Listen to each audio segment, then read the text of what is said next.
अधिकारों की रक्षा की और आज भी इस देश में आरक्षण बचा हुआ है, नौकरियां बची हुई है, हिस्सेदारी बची हुई है, राजनीतिक व्यवस्था कायम है, लोकतांत्रिक व्यवस्था है।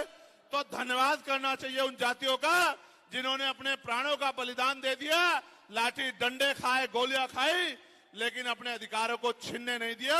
सब लोगों को उनका धन्यवाद करना चाहिए। लेकिन दुश्मन का ये षड्यंत्र है और दुश्मन बड़ा समझदार है। दुश्मन जानता है कि 2 अप्रैल 2018 के बाद में ये दलित समाज एकजुट हो गया था। जब दलित समाज एकजुट हुआ तो वो ये सोचने लगे कि इनकी एकता को कैसे तोड़ा जाए। आप और मैं जानते हैं, जब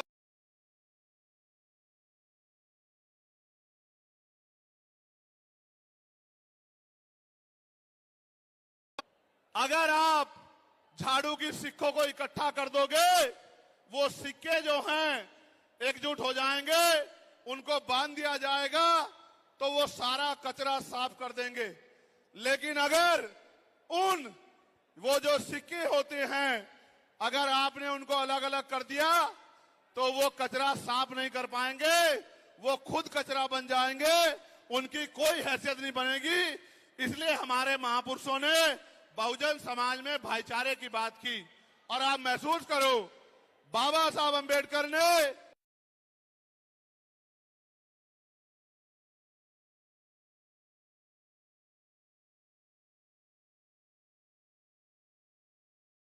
अपने विरोधियों बैरियों के खिलाफ संघर्ष भी करना है, अपने अधिकारों के लिए संघर्ष भी करना है।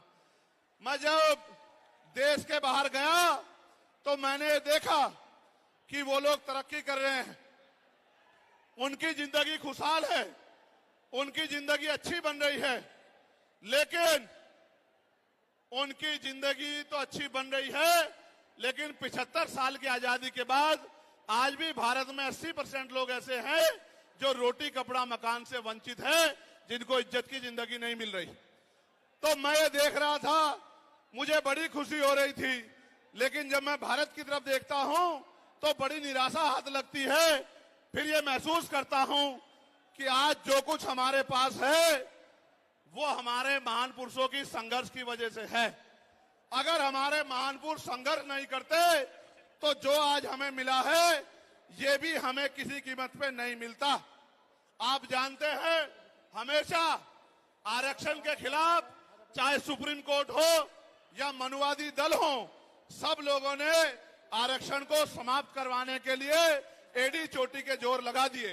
और इसका सबसे बड़ा हमला इस पे कब हुआ, जब 10% ईडब्ल्यूएस लागू हुआ। मुझे माफी चाहते हुए कहना है कि हमारे दलों ने भी हाथ उठा के, जो हमारे पूर्व के दल थे, उनका समर्थन किया, जबकि वो आरक्षण पे सबसे बड़ा हमला था। अगर उसी दिन हम लोगों ने सड़कों पे निकल के अपनी आवाज को उठाया होता तो किसी की मां ने दूध नहीं पिलाया होता कि वो दोबारा आरक्षण पे हमला करने के बारे में सोच लेता। ये भाजपा के लोग जो सत्ता में बैठे हैं, इन्होंने वोट तो आपसे हमसे ली धर्म के नाम पे, भाईचारे के नाम पे, लेकिन सत्ता में आके ये लोग अपने लोगों का काम करने लगे, अपने महापुरुषों की विचारधारा को आगे बढ़ाने लगे और हम लोग रोटी रोटी के लिए मोहताज लोग, जुल्म जाति के शिकार लोग परेशानी की जिंदगी जीने लगे। मैं चाहता हूं कि जो जिंदगी हमारे लोग ऑस्ट्रेलिया में जी रहे हैं, ऑस्ट्रिया में जी रहे हैं, इटली में जी रहे हैं, यूरोप में जी रहे हैं, पूरे अमेरिका में जी रहे हैं, कनाडा में जी रहे हैं, इंग्लैंड में जी रहे हैं, ऐसी जिंदगी की व्यवस्था भारत में भी हो।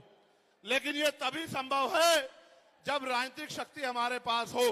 अगर राजनीतिक शक्ति भाजपा और कांग्रेस के पास रहेगी तो हम लोग इज्जत की जिंदगी इस देश में नहीं जी सकते। इस बात को आप लोग मेरी ध्यान रखना। ये मैं नहीं कह रहा हूं, ये बाबा साहब अंबेडकर ने कहा, political power is the master की। राजनीतिक सत्ता वो चाबी है जो आपकी सारी परेशानियों का हल कर देगी। और राजनीतिक सत्ता जिनके पास है, उनके लोग हजारों हजारों करोड़ रुपए लेके भाग जाते। उनके लोग, उनके पूंजीपतियों के